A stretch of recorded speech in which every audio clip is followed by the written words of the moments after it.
আমি আমার জীবনের একটা বাস্তব অভিজ্ঞতা শেয়ার করছি। আমরা অনেক সময় ঈদের বাজার করতে বিভিন্ন জায়গায় যাই, দূরে দূরে। রায়গঞ্জ, মালদা, আমি এটার কথা বলছি। অনেকে দূর দূর থেকে, গ্রাম থেকে শহরে আসে বাজার করতে। কিন্তু আমাদের পাশের বাড়িতে কেউ একজন দোকান করেছে, বা আমার যেখানে দোকান আছে অলরেডি তার পাশে আরেকটা দোকান আছে কাপড়ের, সেখান থেকে আমরা কিন্তু বাজার করি না। এটা শুনতে খারাপ লাগলেও সত্যি কথা।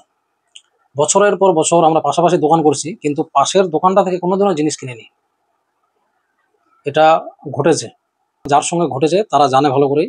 আর প্রত্যেকে এটা হয়তো বুঝতে পারছো যে আমি কেন কথাটা বলছি। যাদের সঙ্গে হয় তারাই বোঝে। তো পাশাপাশি দেখা হলো ২ বছর, ৪ বছর, ৬ বছর ধরে দোকান চলছে পাশাপাশি, কিন্তু পাশের লোকটা ওর দোকান থেকে কাপড় নিচ্ছে না, বা কোনো একজন নিচ্ছে। মানে দুটো দোকান আছে, একজন অপরের দোকান থেকে কোনো জিনিস নিচ্ছে। হতে পারে সেটা ইলেকট্রনিক্সের দোকান হোক বা মিষ্টির দোকান হোক, সেখান থেকে সমস্ত কিছু নিচ্ছে। কিন্তু ওই দোকানটা এই পাশের দোকান থেকে কাপড় কিনছে না। ও যাচ্ছে রায়গঞ্জ, মালদা, শিলিগুড়ি, কলকাতা বিভিন্ন শপিং মল থেকে কাপড় নিয়ে আসছে। তো আমার কথা হচ্ছে, শপিং মলে সবাই কাপড় নেয়। পাশের যে দোকানদারটার সঙ্গে আপনার পরিচয় এতদিনের, প্রায় বিগত ১০-১৫ বছরের, সেখান থেকে আমরা কাপড় নিচ্ছি না। এই জিনিসগুলো আগে খুব কম চোখে পড়তো, কিন্তু এখন অহরহ দেখা যায় এই ঘটনাগুলো। তো এরকম কিছু ঘটনা আমার চোখে দেখা, সেই কারণে আমি বলতে পারছি। এটা আমি কাউকে জোর করে বলছি না, এটা আমার একটা আপিল বা আবেদন বা রিকোয়েস্ট বলতে পারো, যে পাশাপাশি দোকান থাকলে যতই রাগ, যেন ভ্রাতৃত্ববোধ বজায় থাকে, যেন মনুষ্যত্ববোধ বজায় থাকে। সেজন্য পাশের যে দোকানটা আছে সেখানে আমি গল্প করি, আড্ডা মারি, কিন্তু কোনো জিনিস কিনি না।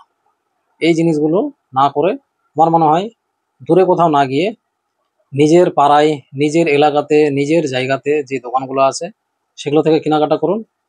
আর এটাতে দোকানদারের মনও যেমন খুশি হবে, ঠিক তেমনি আপনাকেও ভালো লাগবে যে যাক, আমি আমার ভ্রাতৃত্ববোধটা বজায় রাখতে পেরেছি। প্রত্যেক বছরে কোথাও না কোথাও বাইরে গেলে আমরা এটা ওটা জিনিস কিনি, কিন্তু ঈদের বাজারের ক্ষেত্রে আমরা দূরে গিয়ে কাপড় নিয়ে আসি। কিন্তু আমি বলবো, কারোর সঙ্গে ভালো পরিচয় আছে বলে আমাকে দূরে যেতে হবে এরকম কোনো ব্যাপার নয়। আপনাদের পাড়াতেও থাকতে পারে দোকান, আপনাদের যেখানে নিজস্ব দোকান আছে, সেটা হতে পারে ইলেকট্রনিক্সের দোকান, সেটা হতে পারে কোনো মিষ্টির দোকান, কোনো ওষুধের দোকান, কোনো স্বর্ণকারের দোকান, কিন্তু পাশে আরেকটা দোকান আছে যেখানে কাপড় বিক্রি হয়, আমরা ওখান থেকে নিচ্ছি না। অথচ গল্প করছি, আড্ডা মারছি, সবকিছু। এই ঘটনাগুলো চোখে দেখেছি, সেই কারণেই বললাম।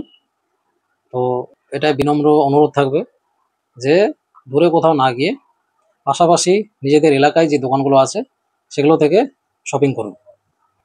ঈদের জন্য এটাই আমার একটা আবেদন রইল সকলের কাছে।